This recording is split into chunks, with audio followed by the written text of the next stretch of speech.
Anyone in the room thought about sex today? Yeah, you did. Thank you for putting your hand up over there. Well, I'm here to provide you with some biological validation for your sordid daydreams. I'm here to tell you a few things that you might not have known about wild sex. Now, when humans think about sex, male and female forms are generally what come to mind. But for many millions of years, such specific categories didn't even exist. Sex was a mere fusion of bodies or a trickle of DNA shared between two or more beings. It wasn't until about 500 million years ago that we start to see structures akin to a penis, or a thing that gives DNA out, and a vagina, something that receives it. Now, invariably, you're probably thinking about what belongs to our own species, these very familiar structures, but the diversity that we see in sexual structures in the animal kingdom that has evolved in response to the multitude of factors surrounding reproduction is pretty mind-blowing. Penile diversity is especially profuse. So this is a paper nautilus. It's a close relative of squid and octopus, and males have a hectocotylus. Just what is a hectocotylus? A detachable, swimming penis.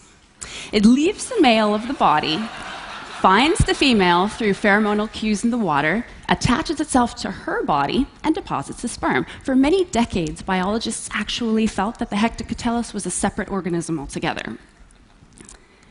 Now, the tapir is a mammal from South America, and the tapir has a prehensile penis. It actually has a level of dexterity in its penis much akin to what we have with our hands. And it uses this dexterity to bypass the vagina altogether and deposit sperm directly into the female's uterus. Not to mention, it's a pretty good size. The biggest penis in the animal kingdom, however, is not that of the tapir. The biggest penis-to-body size ratio in the animal kingdom actually belongs to the meager beach barnacle. And this video is actually showing you what the human penis would look like if it were the same size as that of a barnacle.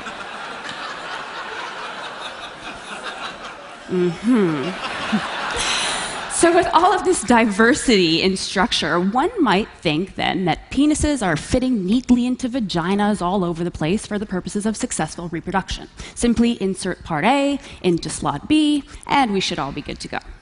But of course, that doesn't exactly happen, and that's because we can't just take form into account. We have to think about function as well. And when it comes to sex, function relates to the contributions made by the gametes, or the sperm and the eggs.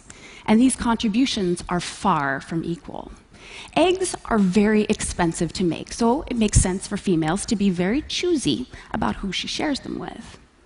Sperm, on the other hand, is abundant and cheap. So it makes more sense for males to have a more sex is better strategy when it comes to siring members of future generations. So how do animals cope with these very incongruent needs between the sexes? I mean, if a female doesn't choose a particular male, or if she has the ability to store sperm, and she simply has enough, then it makes more sense for her to spend her time doing other biologically relevant things, avoiding predators, taking care of offspring, gathering and ingesting food.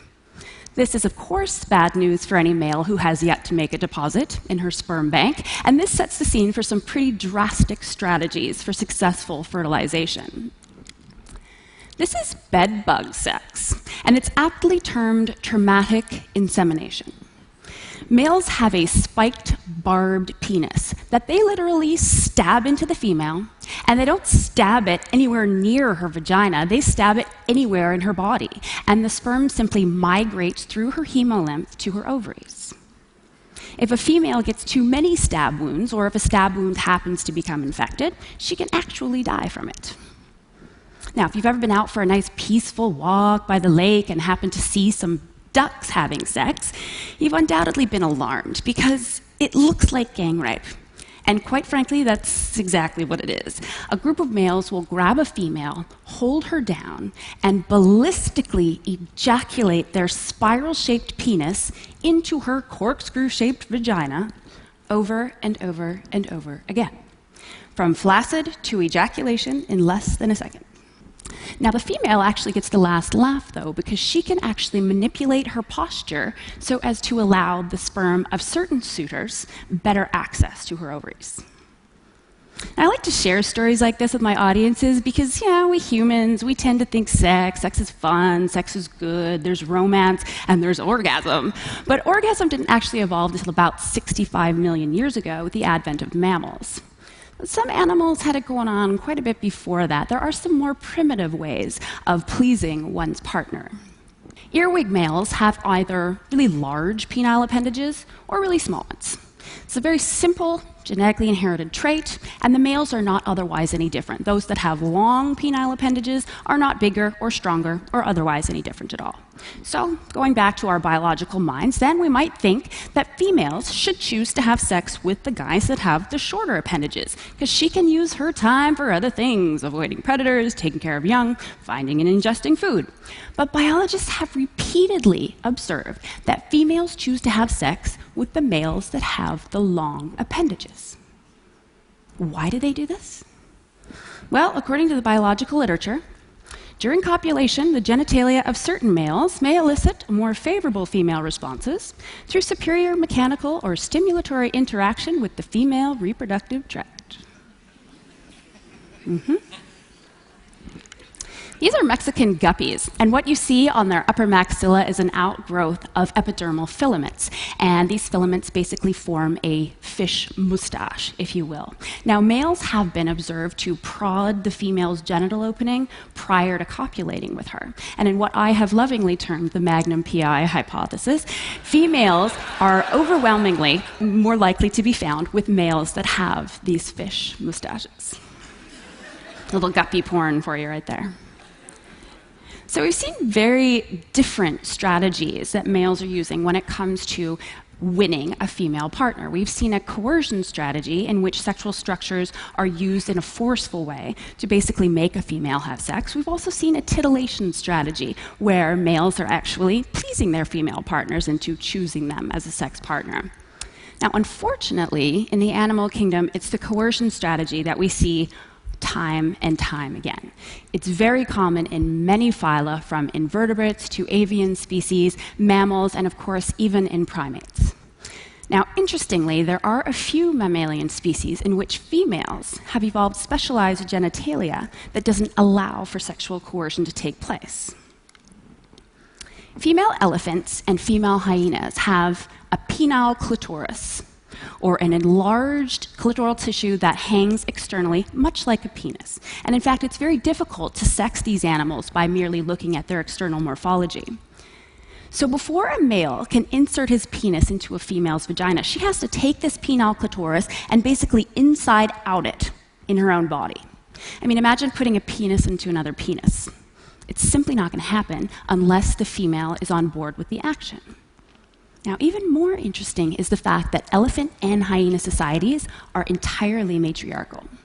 They're run by females, groups of females, sisters, aunts, and offspring. And when young males attain sexual maturity, they're turfed out of the group. In hyena societies, adult males are actually the lowest on the social scale. They can take part in a kill only after everybody else, including the offspring. So it seems that when you take the penis power away from a male, you take away all the social power he has. So what are my take-home messages from my talk today? Well, sex is just so much more than insert part A into slot B and hope that the offspring run around everywhere else. The sexual strategies and reproductive structures that we see in the animal kingdom basically dictate how males and females will react to each other, which then dictates how populations and societies form and evolve. So it may not be surprising to any of you that animals, including ourselves, spend a good amount of time thinking about sex. But what might surprise you is the extent to which so many other aspects of their lives and our lives are influenced by it. So thank you, and happy daydreaming.